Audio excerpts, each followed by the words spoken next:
নমস্কার বন্ধুরা, আমি Sanchita's essence stitching tutorial YouTube চ্যানেলে আপনাদের সবাইকে স্বাগত। এই স্লিভটার আমি দেখুন আমাদের 8 ইঞ্চি আর্ম রাউন্ড আর 3 ইঞ্চি এক্সট্রা নিয়েছি, নিয়ে 11 ইঞ্চি, তার সাথে আবার এক্সট্রা 3 ইঞ্চি রেখেছি।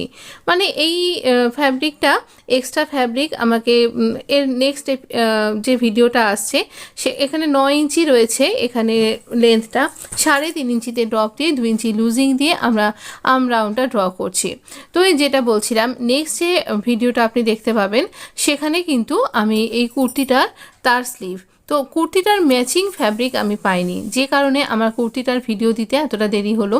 তো দেখুন এখানে আমরা এই 3 ইঞ্চিতে যেখানে মার্ক করেছিলাম সেখানেই মার্ক করলাম, আর এখানে 7 ইঞ্চি আমরা আর্ম রাউন্ড নিলাম, ওই 3 ইঞ্চিতে এক্সট্রা ছেড়ে রাখবো।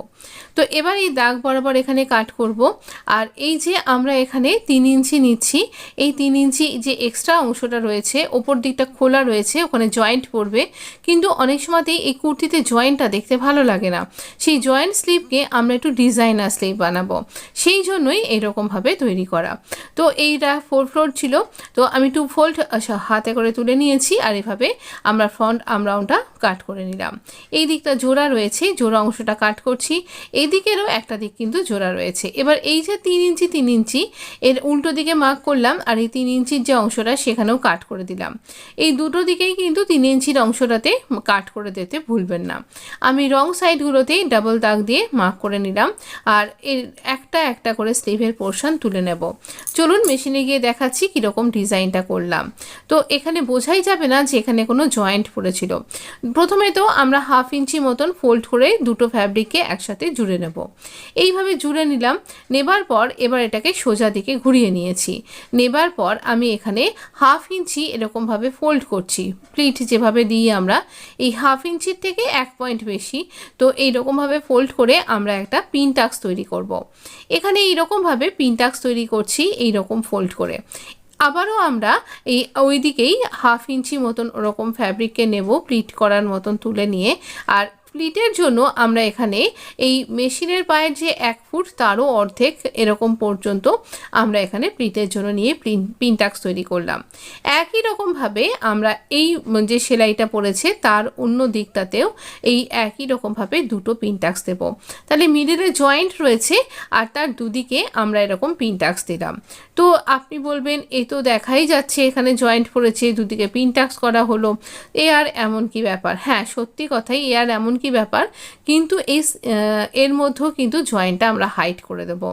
এই পিন টাক্সের ডিজাইনটা দেখতে ভীষণ ভালো লাগবে, খানিকটা পাফ স্লিভের মতনই দেখতে লাগবে। এবার এই যে জয়েন্টটা, এই জয়েন্টটাকে আমরা এরমভাবে ফোল্ড করে ধরবো, ধরে এইখানটাতেও কিন্তু স্টিচ করে দেব।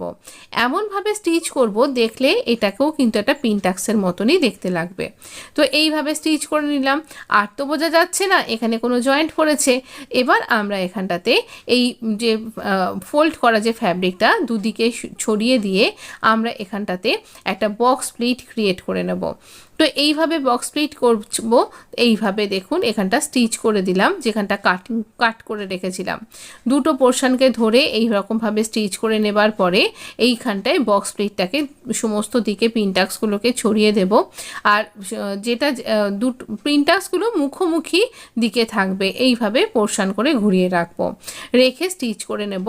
একই রকমভাবে আমরা শোল্ডারের দিকে এবং বটমের দিকেও কিন্তু একই রকমভাবে পিন টাক্সগুলোকে অর্গানাইজ করে একটা বক্স প্লিট তৈরি করছি বড় করে, তার মধ্যে এইভাবে পিন টাক্সগুলো থাকবে।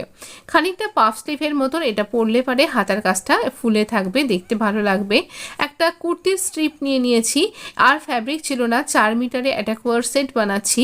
তো বানানো হয়ে গেছে, আপনি এর পরের ভিডিওতেই দেখতে পাবেন, অবশ্যই কিন্তু একবার দেখতে ভুলবেন না।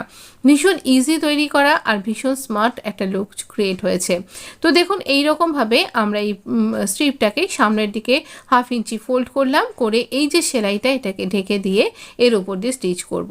এখানে আপনি অবশ্যই কিন্তু লেস লাগাতে পারেন, আমি আর এখানে লেস লাগাইনি, কারণ আমি যে লেসটা দিয়ে কাজ করেছিলাম সেটা ফুরিয়ে গেছে, আর সেই জন্য আমি আর এখানে লেস লাগাইনি। আপনি লাগাতেই পারেন, বিশেষ করে এরকম লেখা টেখা যদি আপনার কাছে চলে আসে। এবার এই কিনারের দিকটা তো একটা স্টিচ করতে ভুলবেন না। তো এই রকমভাবে আমরা এখানটাতে স্টিচ করে আমাদের স্টেপটা কমপ্লিট করলাম। একবার দেখা যাক পরলে পারে এটা কেমন দেখতে লাগবে। দেখুন যখন আমরা পরবো তখন এই রকম দেখতে লাগবে। পিনটাক্সের জায়গাটা সামনে থাকবে, আর জয়েন্ট যে পড়েছে সেটা একদম বোঝা যাবে না, অবশ্যই সাথে থাকবে।